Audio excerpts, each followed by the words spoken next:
नमस्कार। जम्मू कश्मीर और हरियाणा के चुनाव परिणाम सामने आ गए हैं। भारतीय जनता पार्टी के लिए आनंद का विषय हरियाणा है और थोड़ी निराशा जम्मू कश्मीर में हो सकती है, लेकिन निराशा को छोड़ते हुए आनंद की बात करते हैं। और हरियाणा में जिस तरह से भारतीय जनता पार्टी को सीटें मिल रही हैं, इसकी उम्मीद शायद भारतीय जनता पार्टी को भी ना रही हो, लेकिन उत्तर प्रदेश के मुख्यमंत्री आदित्यनाथ योगी ने जो बयान दिया था कि बटोगे तो कटोगे के बयान को आगे ले जाकर भारत के प्रधानमंत्री नरेंद्र मोदी ने भी इसको अपनाया और कहा कि अगर हम एक रहेंगे, अलग अलग रहेंगे तो सामने वाले को लाभ मिल सकता है, इसलिए हमें एकता की ज़रूरत है। और हमें लगता है कि प्रधानमंत्री नरेंद्र मोदी के इस बयान को हरियाणा की जनता ने समझा और शायद परिणाम भी सामने हैं।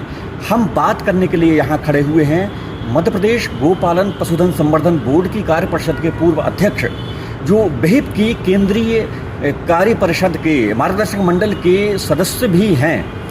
उन्होंने कुछ समय जाकर हरियाणा में चुनाव प्रचार किया है, इंटरनल तौर पर लोगों से मिले हैं, अपनी बातें रखी हैं।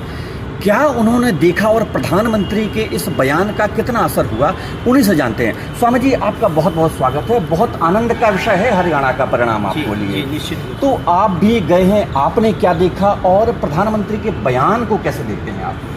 ऐसा है, प्रधानमंत्री जी भारत के प्रथम नागरिक हैं और इस नाते उनकी जिम्मेदारी बनती है कि पूरा देश एक रहे, नेक रहे और पूरे देश के लोग यूनाइटेड रहें, संगठित रहें।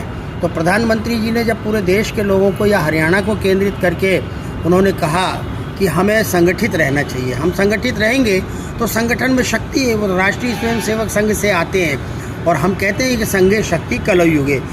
संगठन में शक्ति है कलयुग में, ये कलयुग की सबसे बड़ी विशेषता है। हम अगर बट जाएंगे छोटी छोटी सी बातों को लेकर तो हमें नुकसान भी हो सकता है।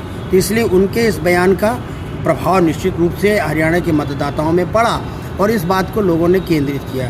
क्योंकि जब मैं वहाँ गया था तो पहले तो मैंने 2 दिन तक लोगों के बीच में उठना बैठना करके और ये जानने की कोशिश की थी कि हरियाणा के मतदाताओं की मानसिकता में इस समय क्या चल रहा है। तो कहीं ना कहीं भारतीय जनता पार्टी के स्थानीय नेतृत्व के प्रति उदासीनता देखी गई और साथ साथ लोग कहने लगे नहीं, हम तो भाई अमुक को देंगे, उनको देंगे। और जो 2 बातें प्रमुख रूप से हमारे सामने उभर के आई, एक तो वहाँ पर जाटवाद बड़ी तेज़ी के साथ उभर रहा था और नेता लोग उसको उभारने की कोशिश भी कर रहे थे कि जाट अगर संगठित हो जाता है तो गैर जाट को अब मुख्यमंत्री हम स्वीकार नहीं करेंगे, क्योंकि अभी इसके पहले जो मुख्यमंत्री थे वो पंजाबी कम्युनिटी को बिलोंग करते हैं।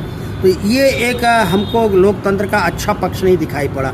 गुर्जरों के बीच में भी हम गए तो गुर्जर भी अपना संगठन बना करके, और ये वही बात थी कि हम अगर बटेंगे तो हम कहीं ना कहीं डिफीट खाएंगे। और पंजाबियों का भी एक पक्ष हमने वहाँ देखा और मैंने अपने शब्दावली में बार बार ये कहा कि हम देश की एकता, अखंडता और सामाजिक समरसता के भाव को मजबूत करें अपने चिंतन से, अपने विचारों से और अपनी क्रियाओं से। हमें मतदान करना है, हम लोकतंत्र, दुनिया के सबसे बड़े लोकतंत्र के नागरिक हैं, मतदान करना हमारा मौलिक अधिकार है, इसलिए मतदान से हम वंचित न रहें। अनेक प्रकार की बातें आई बातचीत करने में, हम नोटा को दे देंगे, आप कहेंगे तो हम नोटा को दे देंगे। हमका नोटा कौन होता है? नोटा को वोट देने का मतलब है कि आप राख में अग्नि डाल रहे हो, हवन डाल रहे हो, जिसमें प्रज्वलनशीलता ही नहीं है, वो तो व्यर्थ चला जाएगा। इसलिए आप वोट दीजिए, अपने पसंद के दल को दीजिए और ये जातिवाद और व्यक्तिवाद इसको ख़त्म करिए। लोकतंत्र में ये बहुत दिन तक टिकता नहीं है। और तो ये 2 मानसिकता का अध्ययन हमने किया। आपको लगता है कि हरियाणा के वोटर ने जो एकजुटता दिखाई, तो क्या लगता है कि अब लोकतंत्र मजबूत हो रहा है, वोटर भी बहुत परिपक्व हो रहा है? भारतीय लोकतंत्र जब से आरंभ हुआ है स्वतंत्रता के बाद से, तो जनता के स्तर पर लोकतंत्र तो परिपक्व हुआ ही है। लोकतंत्र गड़बड़ाता कहाँ है? नेताओं की सोच पर गड़बड़ाता है। जब हम भ्रमित कर देते हैं कम समझ वाले मतदाताओं को, जब हम जातिवाद के झंझावात में डालते हैं तो वो बहक जाता है। 2 प्रकार के मतदाता हैं, एक इस दल के प्रति प्रतिबद्ध है तो एक दूसरा दल के प्रति प्रतिबद्ध है। ये दलीय प्रतिबद्धता तो ठीक है, लेकिन तटस्थ मतदाता जो है उस तक हम नहीं पहुंच पाते। निर्णायक वही मतदाता बन जाता है। और वो तटस्थ मतदाता, किसको वोट दोगे? आप जिसको कह दें। अब जिसको कह दे अरे तुम्हारी जात वाला खड़ा है, तुम उसको तो हाँ भैया हम उन्हीं को देंगे, कन्हैया को ही दे देंगे वोट। तो इसके कारण क्या हो जाता है, नेता गड़बड़ा देते हैं। लोकतंत्र की मजबूती को अगर कोई चुनौती कहीं से मिलती है तो नेताओं से मिलती है।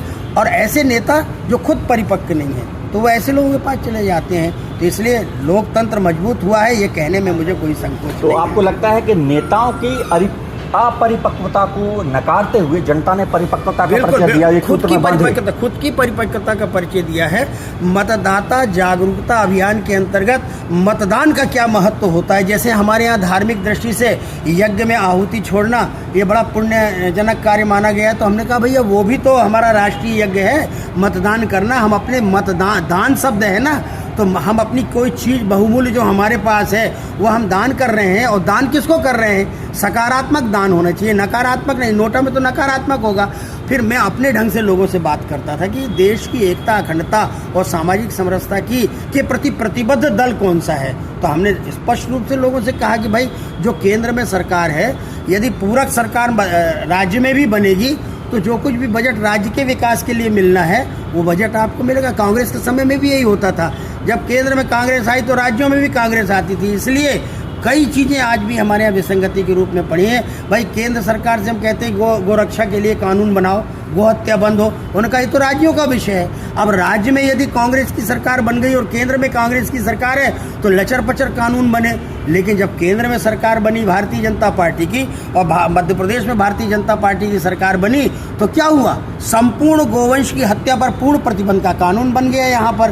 तो जो मंशा है संविधान की और जो राज्यों को अधिकार दिया है, उस अधिकार के तहत जब कानून बनाएंगे आप तो मजबूत कानून बन जाएगा। इसलिए आज वो हत्यारा जो है वो सजा का अधिकारी बन जाएगा। आपको लगता है कि जो राजनीतिक दल बांट कर पॉलिटिक्स करना चाहते थे, हरियाणा ने उनको एक नया रास्ता बिल्कुल दिखाया है कि आप बटो मत, आपस में बटो मत।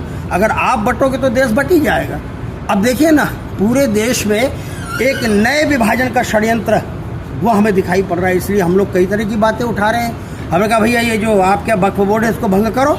रेलवे के बाद, आर्मी के बाद या डिफेंस के बाद, रेलवे के बाद सबसे ज़्यादा ज़मीन किसके पास है? वक्फ बोर्ड के पास। आई कहाँ से, कैसे आई? उसका मालिक कौन था मूल रूप से? नहीं, हमने तो हाथ रख दिया, हम खड़े हो गए ज़मीन में, ये हमारी है।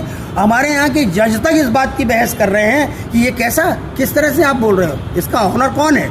आप पूर्व ऑनर को निकालो। अब जब 5 साल 50 साल का हमारे यहाँ खसरा खतौनी निकाला जाता है तो भारत किनका है? भारत के मूल निवासी कौन है? आक्रामक जो है वो हमारे देश का निवासी नहीं, और आक्रामकों का संबंध बनाने वाले, उनका समर्थन करने वाले भी वो देश की एकता और अखंडता और सामाजिक समरसता के विरुद्ध है। इसलिए ये आवाज़ बड़ी तेजी के साथ उठ रही है। साधु संत महात्मा भी जागृत हुए हैं, क्योंकि हम भी इसी देश के नागरिक हैं। हम अपने देश को किसी भी कीमत में बंटने नहीं देंगे, और देश तब बंटता है जब व्यक्ति का मन बंटने लगता है। तो हरियाणा में एक अच्छा संदेश मिला है। तो हरियाणा से जो संदेश निकला है, हमें लगता है कि पूरे भारत में बहुत तेजी से फैलेगा कि एक रहो तो हम शक्ति में रहेंगे और हमारा देश तरक्की करेगा। फिलहाल हरियाणा के चुनाव परिणाम भारतीय जनता पार्टी को आनंदित कर रहे हैं, और स्वामी जी ने अभी हमें मिठाई भी खिलाई है। आप सब भी आनंद लीजिए लोकतंत्र की विजय का।